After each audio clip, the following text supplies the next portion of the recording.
It's official. DLFM 106.9. Yamamo Akwaba. A few to American share yen. Our Facebook on so DLFM 106.9. Na yamfa kasebono enchire mankasa emfa ensmum. Yansha kasebona se famfri ahobambo nsemo. Na Ghana Police Service aya so bomoden ehwe so man Ghana ahobambo nsem ebetime akonkane ene mama ne boso de sma tudwa echirim sem. Enipa yom ya Ghana de hye emebunu pa. Enipa bia dada wonom a amama ho do mo hyehye eye Enquires ekuo na ase ebi adada wonom echem se momra na ha de pa ma nipa yi atuma fri Ghana. Edo mo na cheche sa mama no sunti omabuo ma fa so akwemfa kadama ha dwenyi pam.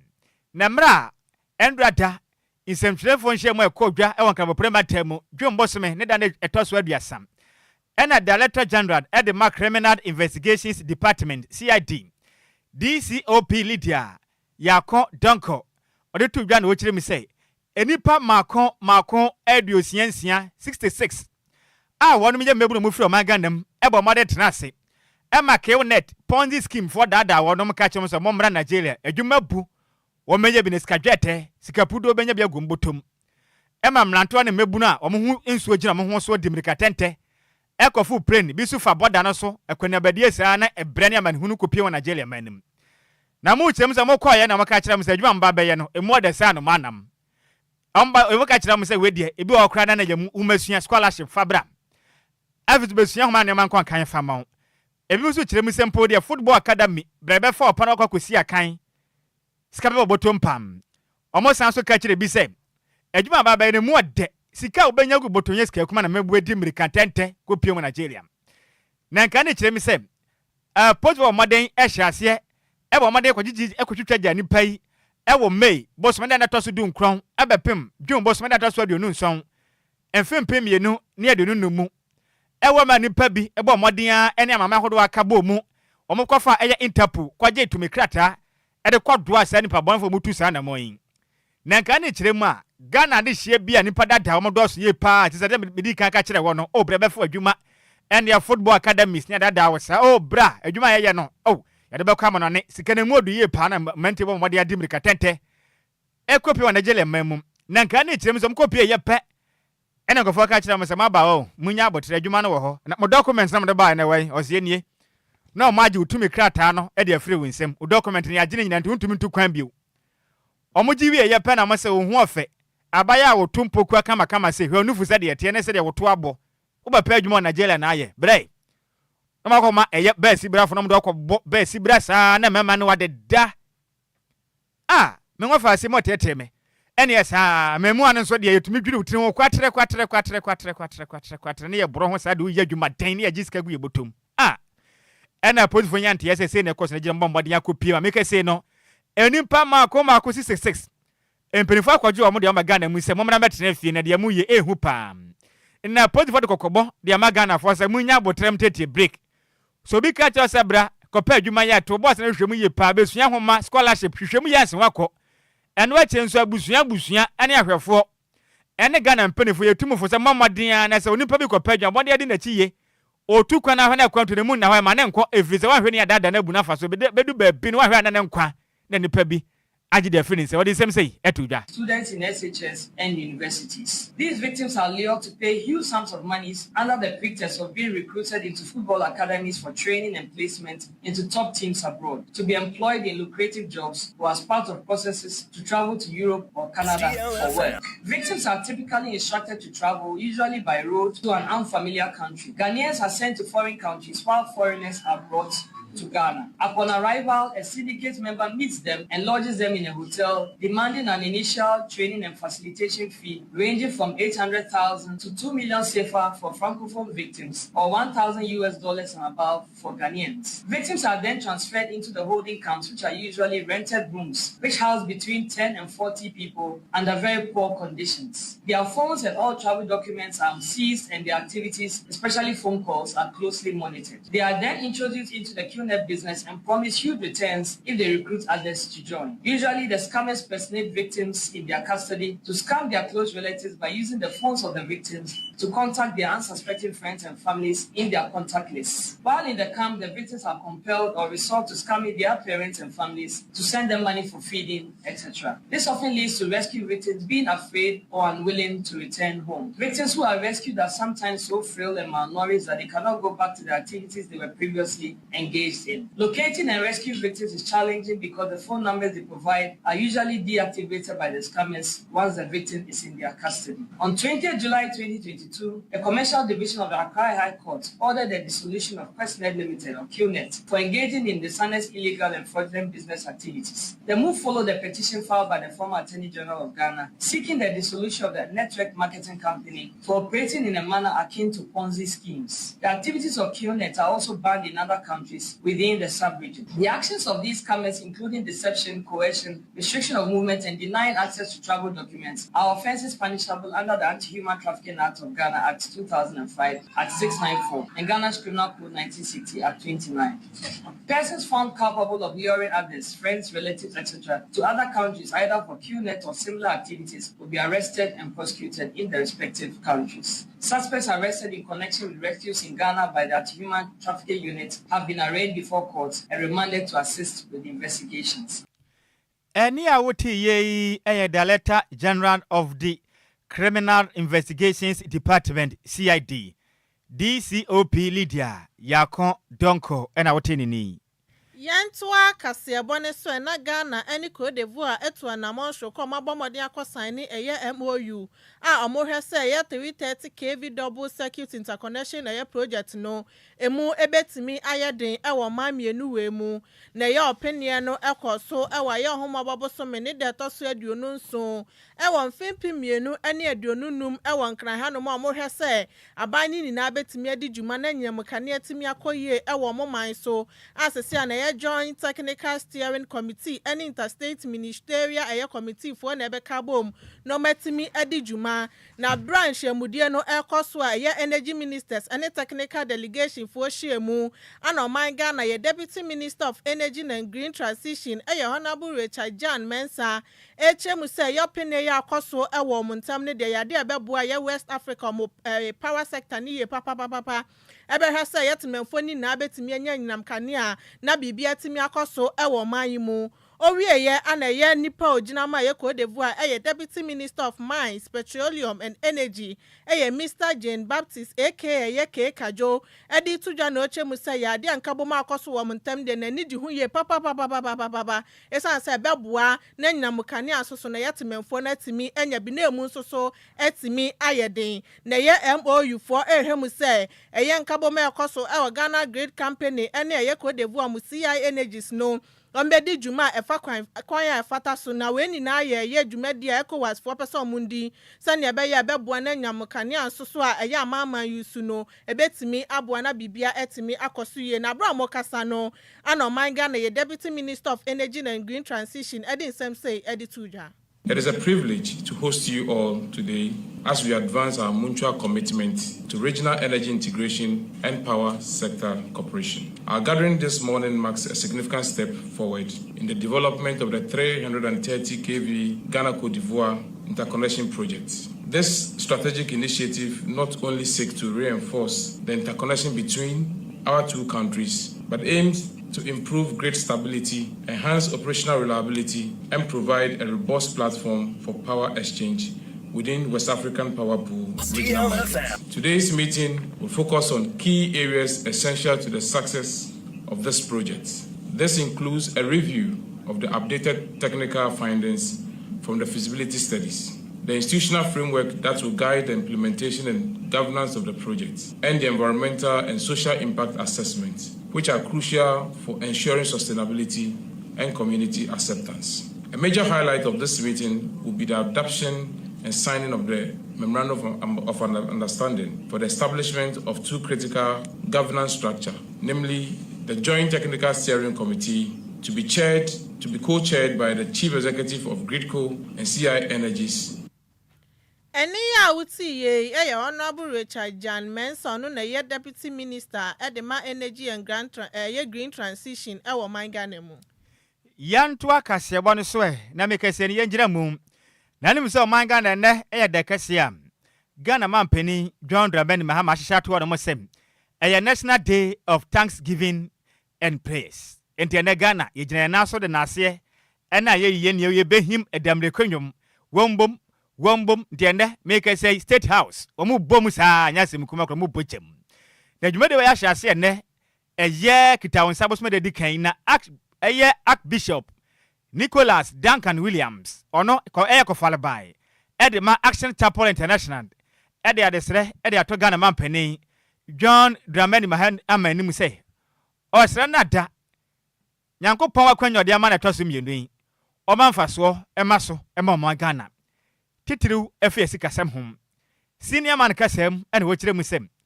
amame hodo pina wo bekọ no wono mo national agenda transformation agenda we no o man ha ne nyina ye fa na mo de ahye o man amambrem enti ye kwa ha ne ye nam obi amfa nchen na manyoku abai MPP ba na abai ne de na okọ NDC ba abai ne de na okọ na project ahodo a empenifo de Ghana sika na ya nyamanyofo sika na kanwuram na nyina da hye kwa na Ghana manihunu ne temamufo ase bi oni bieba ne yete ne ye gye ne ayi tax kakranka na o mahye ne kwa o kyerɛ ba ne sa emu akram o de sam to dwa emra National Day of Prayer and Thanksgiving so na ebratai July bosma ta enu da na edikan e State House on trabo prema temo ana o de to asofo ene Ghana man pani anim se o sere na da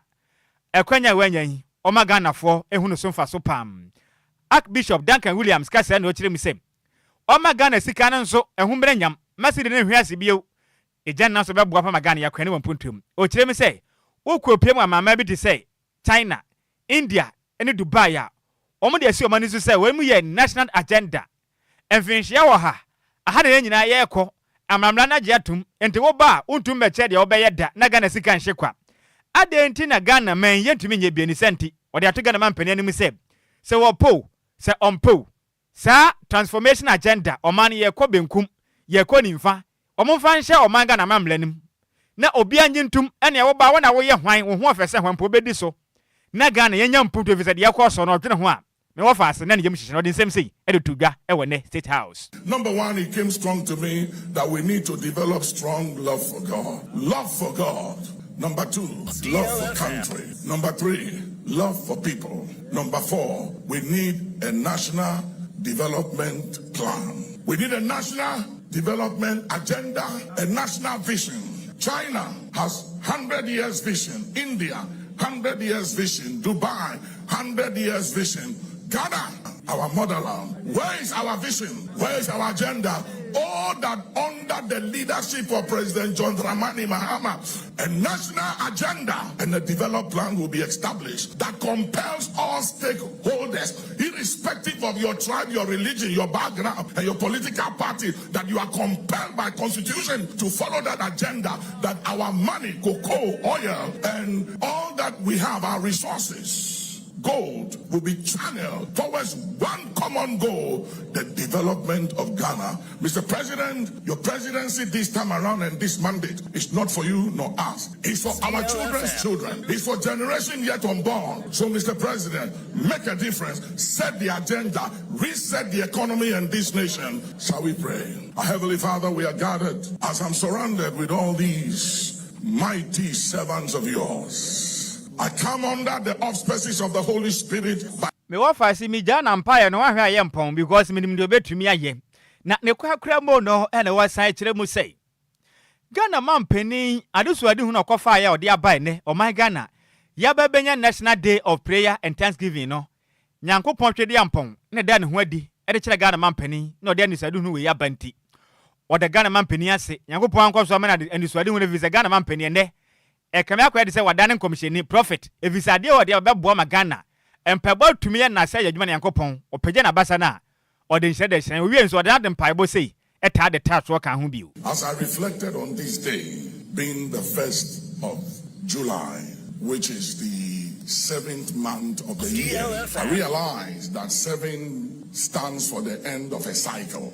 Under the Levitical law, when a woman is in her cycle, they were not allowed to come into the temple on day, because the 7th day, the cycle comes to an end. And I want to believe God that the president was very prophetic in declaring this day as a day of prayer and national thanksgiving. Because prophetically, being the first day of the 7th month of the year, I believe that is a prophetic proclamation that every vicious cycle that has held this nation back in the years gone by is over.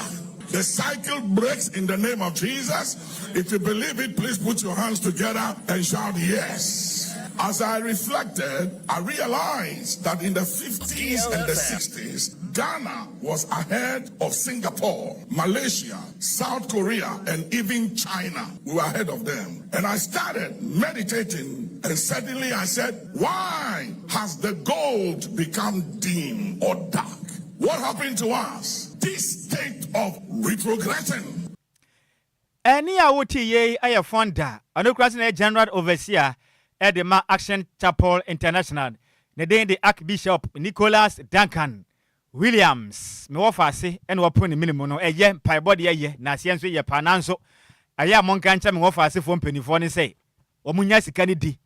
Na mugya sika ne di a. Na so modwene Ghana ho Ghana be yi because paibon kwantumi so wo Ghana da ene mo boa kra. Omunya sika ne di. Na modwene Ghana ho. Ana sika manka ne yi. No. Omugya sika ne di na modwene Ghana ho a. Ye mfa paibon kyekere man. Paibon de ya de pa ye bom pa ya me be me be yi. No man nya sika ne kro no na Ghana ye boa. Na nyame abem na wo say diska ne besi den na Ghana. Bezi na yi. Ana yanka ne yi. No. Ti omunya sika ne di. Na so for no say amonka no kra nkyere wonom. Na mo bom pa nya na mo ya dwumaden na Ghana yakoya ni. Mana yanka ne yi kura. Yenko yanim. Yanto akase abone so ene yeda so agina yampa ibo ho nsensem a namna Hyebedwani Edema Kwadwo so ya abato mpesua ne so sanse na enka no ye Deputy Minister of Education eye Honorable Kingsley Nyako ede abetu dwa echiremu so no de okase tia yampa ibo kase ene aseda ekoso ewo manga na mu echiremu afa so be na wo so obebo mpaye ede ama manga na no mampani John Dramani Mahama ne na aban eyi nkrofo adi epamo mmabunu no ede free adwuma omoye ho na chese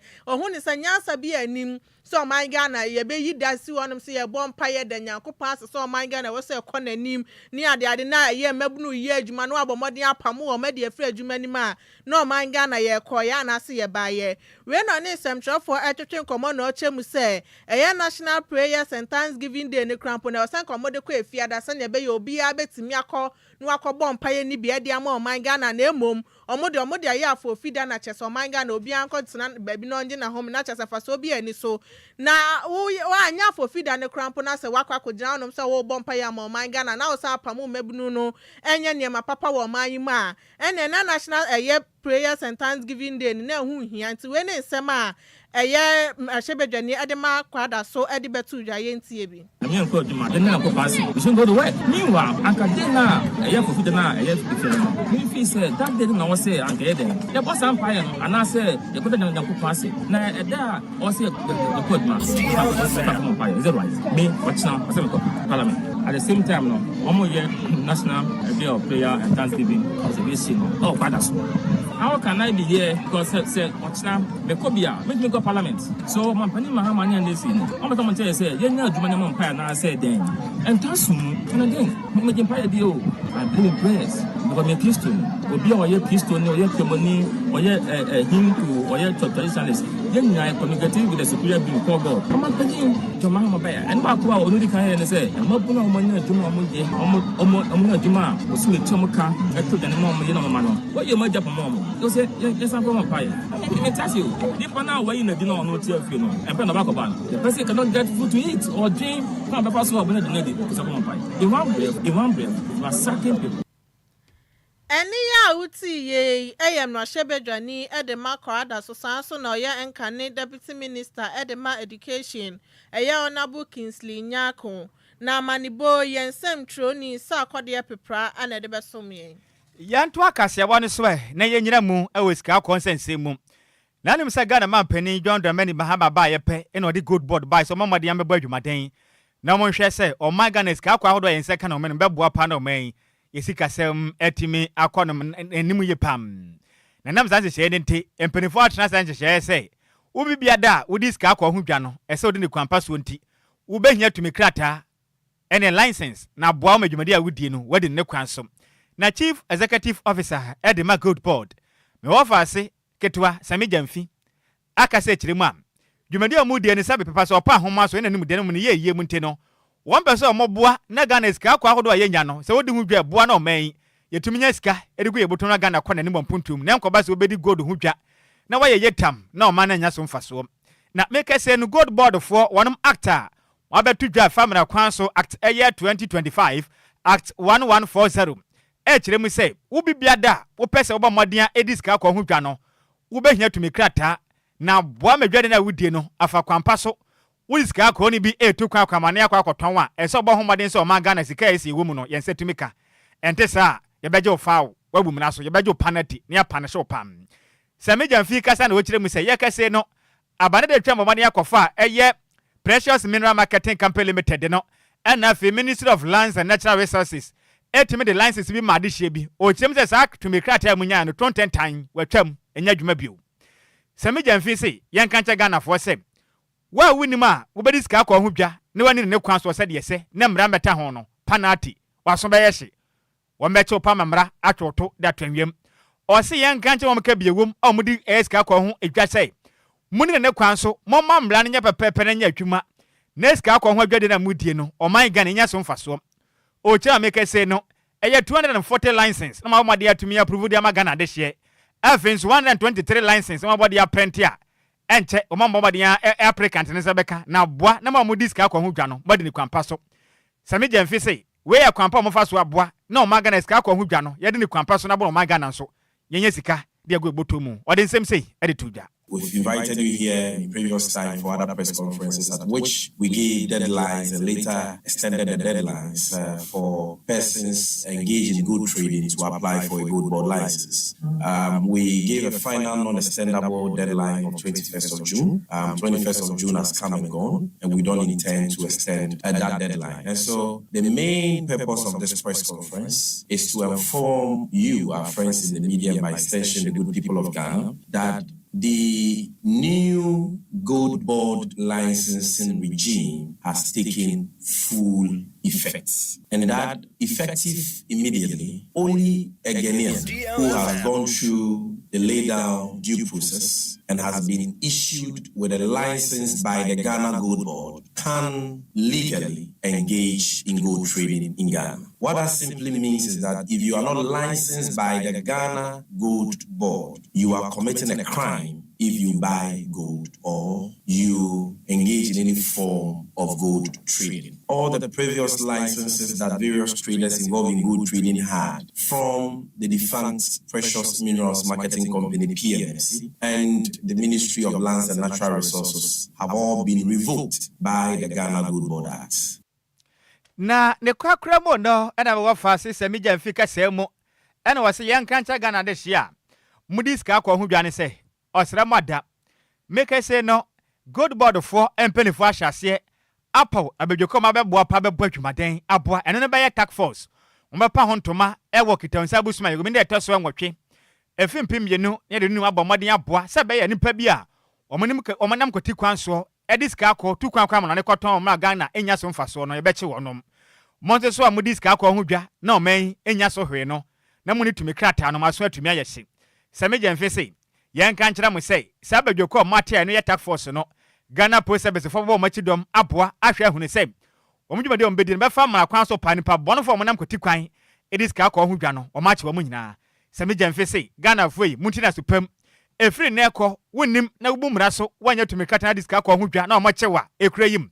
waso be hye pa. For those who are hell-bent on trading illegally without a license, we are serving notice that we are coming after you. On the 8th of July, His Excellency the President, on whose vision the Gold Board has been established, will commission a very important unit of the Ghana Gold Board. This will be a public event, and the media is cordially invited. This event is going to be the inauguration of the Gold Board Task Force. So, 8th July at 8:30 a.m. at the National Security secretariat, popularly called Blue Gates. There is a yard in there somewhere where this event will be taking place, and the media is cordially invited. Further details about this program will be put out there. It's a very important program because on that day, the president will outdoor this new DLFM 106.9 powers as police officers and who have been given a special and specific mandate to help the states combat and defeat the phenomenon of goods smuggling, the canker of goods smuggling, the canker of illegal good trading, and price disruptions that deprive the states of the needed revenue, the needed profits. Any awoti ye chief executive officer at the good board. Neden at the same Jemfi na amande boy yensem training. Alimatu Abubakar dodo abonam lane say Hajia sweetness na dia amande boy ebesom yen. Yantua Kasiabone Sony Enquires antimantem na eye Adventist Men's Ministry at the 7-day Adventist Church ewa Asante eye Ghana Conference abomodi akotua 4,000 Ghana cedis akoyi eye Ibrahim Mustafa no oda eye Kumasi Central Prison esan say omode ne koto afiase bosome ensia no akwa eye amplified sound equipment when omudi iska no ema no so ntwa na nya de otimi twi aye nti asori no etimi agina mu afa eye Men's Ministry for so abomode akotwa eye 4,000 Ghana cedis yi e de amana chase no wadam bosome mienu omakoyi ne so ombra na emomehwe no akwankoye boni bio na bra omo ne nsemtwefo etwetwe nkomo na ye Pastor David Eduche on a year leader at the Adventist Men Ministry, a Ashanti Ghana Conference, HM Notia, a yana matuo we ya sorry netuno, a comobota or some no bia or die a prison, no metimia buan, no metimia, you know, at the free honum. Oh, we are not fast out when you so no de chira ye mebuni so momo dia no monchiom ho every chronobo ho sanso anendru bone ane basabasa yes and said so di boni we ni na ye wa brabo na wo se ne be wi eche no akwakoda prison na chese wa brabo no asa kra na wo da achi de wo hu ba bi krampo na ubegina sanso anode to eya wofu anim na se momo dia no monti omoma no emomo mfa krokro no omoma no ense esanse bible na nkasampo aka se omonche omoma no kwan ye omomfa so omfo obuo ema nyankopon sanso no omfo obuo emfa omom mpanifo ewo mompatam to omon church omokwan pa no na omomfa so Atase huse babu hose yanko ona dida efiase ho na yanko kire ye dontro nti mema na nyina atase huse no ebetumi amba central prison sia ame adbe ba ni huse yo enuanu bi ho a eni makitu be na asefum so kitu bi na ma wo mbeda sa bi ha ebetumi abo wo tie ba behwe se omo a musika no ebetumi atua na ebetua ama yeyi wo sikami adum yenu ahu ye he nyina ye wo mo a yetumi abetua sika no yeyi wo a edo mo kusi na yedi nyame asem so ama wo nya kutu wo fo se omo hwe mu ye se be ya omo sa ma sibeti simuti yebota pa na se be yi wo mo a e wo hawo efigu na edo mapa na ponche ye meburu no se so hwe ye nuanu me omo ye mrantie kama ko betumi aye adwuma abo man Ghana na enso funso kakra bi ne efutu bi omo antieti omo nyina bebu ati na meka atre ye meburu ene ye mrantie ne maba wa ne se ye hwe hu ye entokwa ene ne mabasa basa nlonum a enye ebetumi ma koya de bi a ebi eche obenu ho betumi ko guo bi de ne akofa de eche wa kwa na wo zo nu ho se koya sa na me nlonum ene namfo basa basa nti be fa konya so tu mrantie ne maba wa Ghana nyina afo se ye hwe bi akoso yi na influence bi efim sere be ya next time no ye ma sa ti bi ye ne futu ampa sam de ma Ghana mebu nyina ye be sere mo ye na awofo nso a ye hye matachu na de bi ada be ho a me bande wanyo wo ja ne sa no ahwe be dum de bi ho so ye be fro in fact ye ba akwa be to obi a ne ma me so hye mu bi san se ne ba ne ye hu no ti afo no mu aba e kire se ye ne awofo nso ye se ye ahwe yi na hwe ye ma so yi we ne futu ampa sam de ma o Ghana ene Awuti ye eye Pastor David Eduche on a leader at the Adventist Men Ministry. Nenwechi ana Ibrahim Mustafa no anomukoyi no edi free efiase echese ne niaji ye papa na de asidaka sia de kwama SD ya sorry nini na so metimi ama no kwan foforo so mbra no mbra wiase no mbra amehwe ne ekoso ewo wiase ne be ye be boa no de futo kase ede mai mabunu ne so montwe mo ho efenfri na fo bone ho omokase mu nko wi ade na sam nkoye ne ma bone a entina bomode anatwe ho efefre mo ho SD ya sorry na ndo munyina asi na mishla o wa de o maya the more tomorrow must be my down for back when I didn't have a jam. Said, one and I got on moon, Nemu, be doing or catch it. Nipana and the other. Nipan code be jamming by my look at us as a chrono near by so in a minute. Any cotton, can I do with cotton and a man, police for a bit cheap. The man will be here. I'm proof finding machines with you. It's a laptop once. And then I asked one man who I mean, here, the show. Let's do fast or move the eye of machine. No idea on my arm. And I say, and I'm in my SD. Ene ya wuti ye Ibrahim Mustafa no anomukoyi no edi free efiase ne krakram na eda Peter Ofosu assistant leader Edma Adventist Men Ministry no edi tudwa no chemu se ade oda sorry ne so aseso mo bua sane be ye mo de efiase no betimi akoyi wom na osran so se ye ezi asori ni na ebo modin aso betimi ahwe ombe organizations ahodo sane ombe bua na tentene ne so etimi akoso into omusre obia so se wo akwanya ne so betimi aboa no matimi ayi obi afrefiase a bomodin na yes adwuma no fama onyankopon Ada Peter Ofosu no ashran wasafo kwase mi anye first time aye ni eni boso me kra na ye ba ha na ye beyi bi last year ye promotion ye beyi bi SDF ade a ye mpene se ye behu se obi akọ awochiri ma na titi na ya na ye tinka se ye mmom na asem na to ye enti bra ye start se ye di dwuma wo ye fra se aye ye anye wo fi be twato na me ya dwuma next week I will share a bit with me soon. Our Butaisi and if you say, yeah, you could have been you know, Mammy and son. Then we said, Baby, away or massacre. So by idea, our year or the bar, Sadi and massacre, and so obey then will be. Here, Sika crab in the other 2 trees. Only is a guarantee of the Hana or what it is. Tia mother's eye, Tia, I was a yapa, my baby, you know. Get me go hospital now, yeah, you know, our hospital. I'm so now down, yet me 2 to 4. This onyes campianti onyes garson to ya won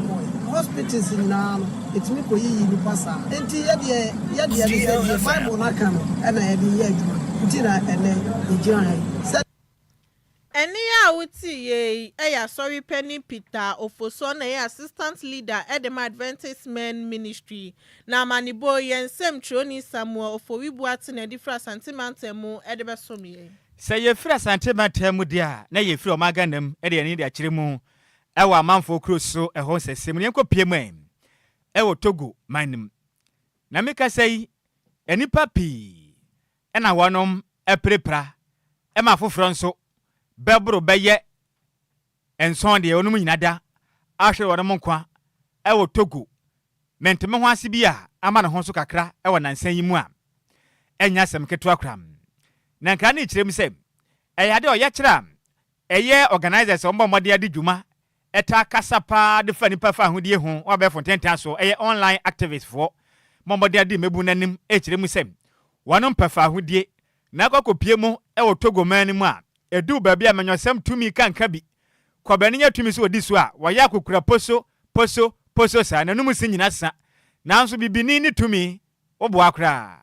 ukunu kura bekwa agitumi na tena so ne senti edu ba bia onomo president eye foi den nasimbe anima bia wo ye no omo mpa krante no omato no so atua na no ana mebu ni kirem se sa for nasimbe no nema bia mo ye no omakaza mo pa no mo buanti wono me ye kire empenifo se sabe tumi we ye ninka so and we de kakrampa ankakrachi esi for man wadia wo basu abedi na sabe oma no eye busuan sase eye busuan dwetira na ne se ne mebu ni kirem de koso no wono mo ebonwo so kram mebu no ba made koye ye kire kama asumdwe mu mapa asumdwe ni guso ko kakranka ehua ne se ne teta ene security fu apie na mo na mo se sen mo ye kire hwan ma mo se atumi ne titain memu ai me wa fa atifu emilika tente ene ye kaza sabe ensuo buru wan kasa petepete me so ene ye mu makoma nsan tim kajam afoforo aka be won deda sese ne yakopon kwa na nima make se no asumdwe ni na eye Togo kram na nipa hu de ese a kire mu se wo hwa ho bambofo na ese kwan mo fa so mo de tear gas this person nipa na nyame no kure ne nsan ni kura make se nya de ya Togo omanum mpanimfo ade krata abatudwa akyerem se de enti na nam so a ahobambofo ko tutu a make se nipa nson na afoforo pi eprepra akoye nsempi sa no wei ni nsema hodo a efi Togo mamu eba ewiede ye kasebo yede mu nsiremu esomo ntisikapa Togo nso ehwa anwo Say the baby oh na den say eyi sa for na simgbe no o mampani a wadi mampani sa kokora na ba san be dibi na den I say ya busi anche for bibini sika yanko ya nim ne edi mo fasefo ye chia hwe a de bia menya asem okrom a because mo fasefo na mo pre too much mo di tumi kakra mo nya ye ba ko fu dia na wabusuya adan eyo mo de ntino and your own jam obi medibi pese me kumni pakwa oh dabi sika men kan me mo fasefo na messages na yanko ya nim Kwadwo Sampa Furniture Works so say good afternoon to you or here live ready free Kwadwo Sampa Furniture Works edum kumase medase senior when so every day, Tinika Poku Mensan was a good afternoon. I'm enjoying the news live from a shaman. Me that's me wafa say Kofi Parliament was saying in fact DLFM news they're the best. Was see a boy Jumaden pa loud and clear inside. Agona Bobby Kumapa. Me that's Kofi. Sounds a master plan junior can tampo here live ready freaking tampo or say kase when more the pass no manam. The akano me boss when ye me that's it. Kofi upon Isaac. You know what me say. Or share live ready free Superman Kwaku Bonsam happy new month to GH Radio Air Quality Association members ni nyina matemedase pa sikasa kase boni yebunukom endi ya ne asore so ananya sa mpenifo se bobi di agakwa yenya no kwa ene ma ngofasefo ne bi mudi o ma wodenti no yanka yebenya asem Kofi Boamie na memfa wode edi kan ma ngofase na ne den e de Rashida Mumuni